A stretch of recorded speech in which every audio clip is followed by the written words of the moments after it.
La verdad del Concilio de Nicea y el origen de la Iglesia Católica. La primera reunión cumbre del cristianismo se realizó en el año 325 en Nicea, en la actual Turquía. Aquí se fundó la base de la Iglesia Católica. Fue el primer concilio ecuménico de la cristiandad, que reunió a más de 300 obispos para debatir y decidir asuntos teológicos y organizativos que constituyeron el hito fundacional de la Iglesia Católica, tal como se conoce actualmente. El Concilio de Nicea rechazó el arrianismo, una doctrina que defendía la subordinación de Cristo al Dios Padre, y aprobó la primera versión del credo, la Declaración Universal que comparten todos los católicos. También aprobó una veintena de leyes o cánones, aunque no se involucró en la definición de los textos canónicos, y definió la fecha de la Pascua de Resurrección. El gran artífice de Nicea fue el emperador romano Constantino I el Grande, y el concilio es señalado como el evento fundacional de la estrecha relación entre Iglesia y Estado, que tanto influyó en la historia posterior de Europa. ¿Por qué se dice que Constantino nunca fue cristiano? Hoy te contaremos todo sobre el Concilio de Nicea, la primera asamblea ecuménica del cristianismo. ¿Qué fue el arrianismo y por qué el arrianismo causa tanta controversia aún en nuestros días? ¿Qué fue lo que nunca pasó en el Concilio de Nicea que se asegura en muchos medios actualmente? ¿Qué personas importantes asistieron al Concilio de Nicea? ¿Quién fue Melicio de Licópolis? ¿Qué tiene que ver Santa Claus con el Concilio de Nicea? Antes de meternos a fondo, no te olvides de suscribirte a nuestro canal y activar las notificaciones para mantenerte al día con nuestras actualizaciones.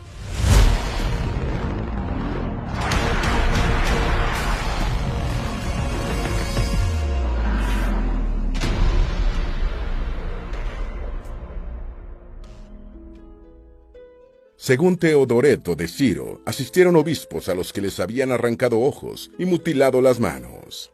En su historia eclesiástica, el prelado y teólogo del siglo V, Teodoreto de Ciro, dice que el emperador romano Constantino el Grande convocó el tan célebre concilio de Nicea y permitió que los obispos marcharan allí en públicos caballos y mulas. Cuando todos los que pudieron soportar la fatiga del viaje lograron llegar, el emperador mismo fue allí, tanto para ver una gran asamblea de prelados como para restablecer la inteligencia perfecta entre ellos. Ordenó que se les proveyera de todo lo necesario y se encontraron en número de 318 obispos. Teodoreto comenta el estado físico de algunos de los asistentes, diciendo: Pablo, obispo de Neocesarea, baluarte cercano del Éufrates, había sentido los efectos de la furia de Licinio, perdiendo el uso de sus manos, porque los nervios que le dan movimiento habían sido quemados con un hierro candente. Había otros a los que les habían arrancado el ojo derecho y otros a los que les habían cortado el corvejón. Pafnucio de Egipto fue uno de los primeros. En fin, fue esta una asamblea de mártires. El artífice del Concilio de Nicea mató a su esposa y a su hijo un año después de la asamblea ecuménica.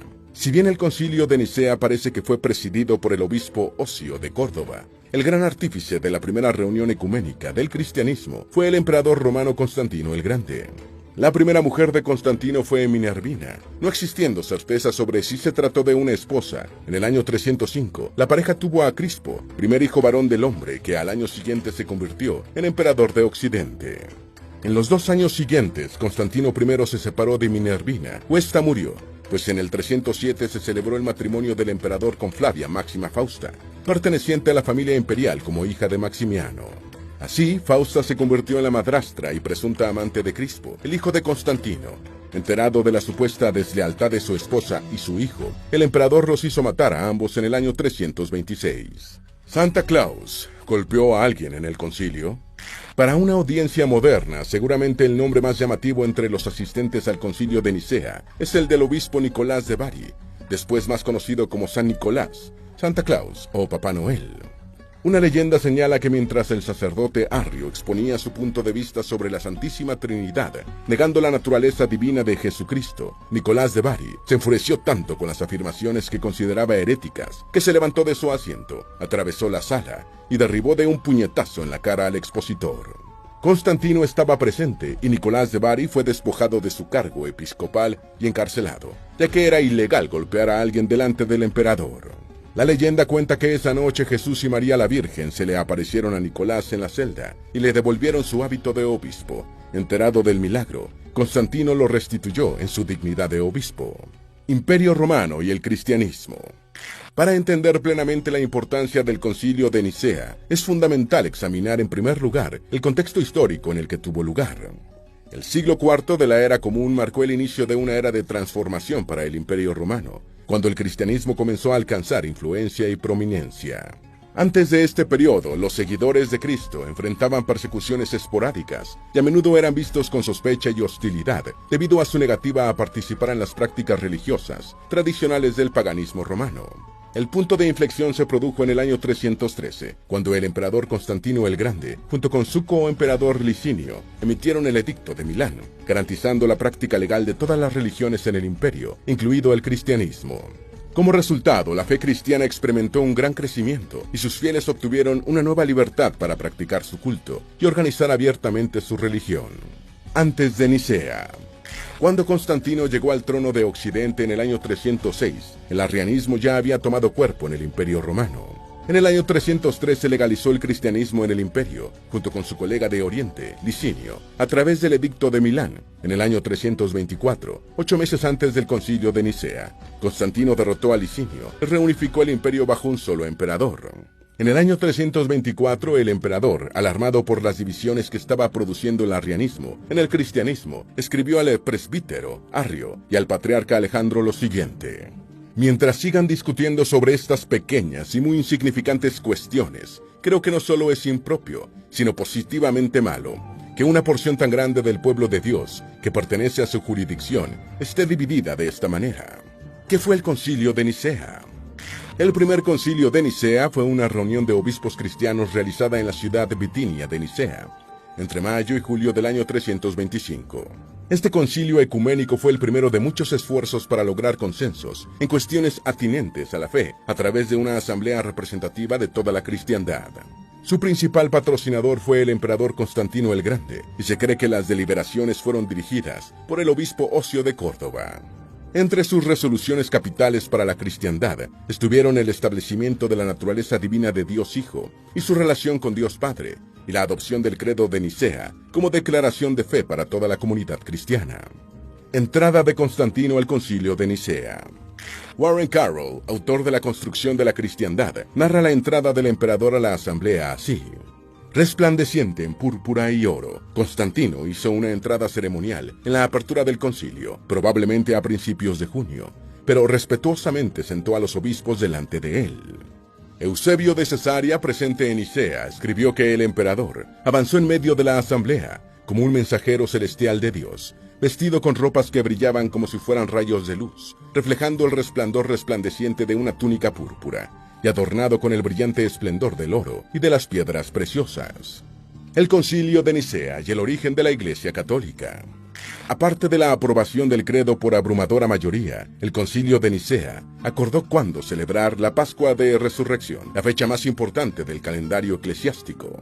La asamblea organizó jerárquicamente la Iglesia en regiones y diócesis, estableciendo la superioridad de las sedes de Roma, Alejandría y Antioquía, cuyos titulares recibieron las denominaciones de arzobispos u obispos metropolitanos. Igualmente, el concilio promulgó unos 20 cánones o leyes de la Iglesia, unas reglas de disciplina inmutables que incluían la prohibición a todos los miembros del clero de morar con cualquier mujer, excepto madre, hermana o tía, las penitencias a imponer a diferentes apóstatas y la indulgencia a conceder a las personas excomulgadas en peligro de muerte. Por sus decisiones doctrinales y organizativas, el Concilio de Nicea es considerado un hito fundacional de la Iglesia Católica. Lo que nunca pasó en el Concilio de Nicea. Según una leyenda, durante el Concilio de Nicea se debatió cuáles debían ser los libros sagrados del cristianismo. El relato señala que tras el debate teológico sobre las muchas visiones representadas en unos 270 libros pretendidamente sagrados, la asamblea decidió poner los textos debajo de una mesa en el salón de reuniones para que fuera el mismo Dios quien hiciera la elección.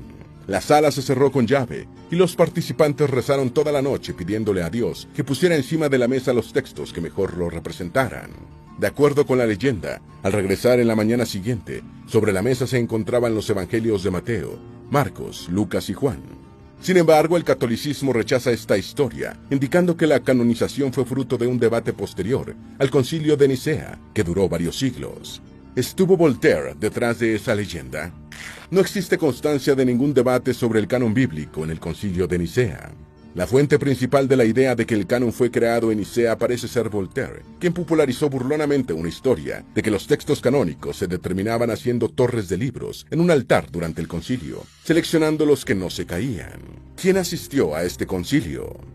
Constantino invitó a 1800 obispos, 1000 de Oriente y 800 de Occidente, aunque la mayoría no llegó a tiempo o ni siquiera emprendió el viaje por las dificultades de transporte de la época, a pesar de que el imperio corrió con todos los gastos. Entre los asistentes estuvieron Atanasio de Alejandría, Eusebio de Cesarea y Eustacio de Antioquía, quienes reportaron respectivamente 318, 250 y 270 asistentes. Posteriormente, Sócrates Escolástico habló de más de 300, que ha quedado como el número de asambleístas más referido. Potamón de Heraclea, Pafnucio de Tebas y Pablo de Neocesarea acudieron con las marcas de la persecución en sus rostros y cuerpos. Otros participantes fueron Macario de Jerusalén, Nicolás de Bari y Aristaces de Armenia. El papel de Constantino en el concilio. Constantino construyó el gran salón de debates del concilio en Nicea y ofreció a los participantes tránsito libre y gratuito por el territorio del imperio en sus largos viajes hacia y desde la ciudad, así como facilidades de alojamiento y manutención. Igualmente, el emperador reforzó las medidas de seguridad en las principales rutas. Cada obispo invitado podía llevar 2 sacerdotes y 3 diáconos entre sus asistentes, también a cargo del presupuesto del imperio. Constantino inauguró el concilio y estuvo presente en varios debates, escuchando atentamente las deliberaciones. Aunque no podía votar, le tocaba ratificar las decisiones del clero y aplicar las medidas coercitivas o punitivas que se establecieran en contra de determinados personajes y sectas. Controversia arriana. El tema más candente que le tocó debatir al concilio de Nicea fue la controversia arriana, una serie de disputas cristianas sobre la naturaleza de Cristo, que comenzó con una polémica entre los teólogos Arrio y Atanasio de Alejandría. La más importante de estas controversias se refería a la relación entre la sustancia de Dios Padre y la sustancia del Hijo. Arrio sostenía que Jesucristo procedía del Padre, pero que no era eterno, ya que había sido engendrado. De esta forma, en Jesús no aplicaría el atributo de eternidad, que lo igualaría al Dios Padre. Las posiciones de Arrio iban en contra de la ortodoxia teológica de la época. Popularidad del arrianismo. El arrianismo tuvo una notable difusión en el Imperio Romano, siendo protegido por algunos emperadores. Igualmente, la visión religiosa de Arrio caló entre los pueblos germánicos que invadieron Roma en el siglo V. La adopción del arrianismo por parte de los reinos romano-germánicos marcaría la principal diferencia entre estos y los romanos. A diferencia de la doctrina ortodoxa central de la Trinidad, en la que Dios se expresa como 3 personas, es decir, 3 aspectos distintos pero indivisibles, para Arrio, el hecho de que Jesús no existiera por sí mismo, sino que tuviera que ser creado, lo situaba en una posición subordinada frente al Dios Padre. Para un cristiano seguidor de la ortodoxia dominante, el arrianismo constituía la negación de la divinidad de Cristo, pero la lógica simple de Arrio convenció a mucha gente. Argumentos a favor del arrianismo. Según los relatos que se conservan, Arrio defendió la supremacía de Dios Padre y sostuvo que el Hijo de Dios fue creado como un acto de la voluntad de aquel y, por tanto, que el Hijo era una criatura hecha por Dios. Arrio afirmaba que el Hijo de Dios era capaz de ejercer su propio libre albedrío para el bien y el mal, y que, si en el sentido más verdadero fuera un hijo, debería haber venido después del Padre. Por lo tanto, obviamente llegó el momento en que no lo era, y por lo tanto era un ser finito. Los arrianos insistían en que la divinidad del Padre era mayor que la del Hijo, y apelaban a las Escrituras, citando declaraciones bíblicas como «El Padre es mayor que yo», en Juan 14:28, y el Hijo es primogénito de toda la creación, en Colosenses 1:15. Argumentos en contra del arrianismo. La teología contraria al arrianismo se derivó de la idea de que engendrar al Hijo está en sí mismo en la naturaleza del Padre, que es eterna. Así el Padre siempre fue Padre y tanto el Padre como el Hijo existieron siempre juntos, eterna, consustancialmente y en igualdad. Así, el argumento antiarriano postulaba que el Hijo fue engendrado eternamente y por lo tanto sin principio. Los oponentes de Arrio creían que su visión acababa con la unidad en la divinidad y hacía al Hijo desigual e inferior al Padre. También los defensores de la ortodoxia recurrían a las Escrituras y destacaban el versículo de Juan 10:30, «Yo y el Padre uno somos». Señalaban, como Atanasio de Alejandría, que el Hijo no había tenido principio, sino que tenía una derivación eterna del Padre, siendo coeterno con él e igual a Dios en todos los aspectos. Origen de la controversia arriana. Un problema fundamental para comprender la controversia arriana es que la evidencia documental de este periodo es escasa y fragmentaria. El historiador de la Iglesia cristiana del siglo V, Sócrates de Constantinopla, señaló que Arrio se hizo controversial por primera vez bajo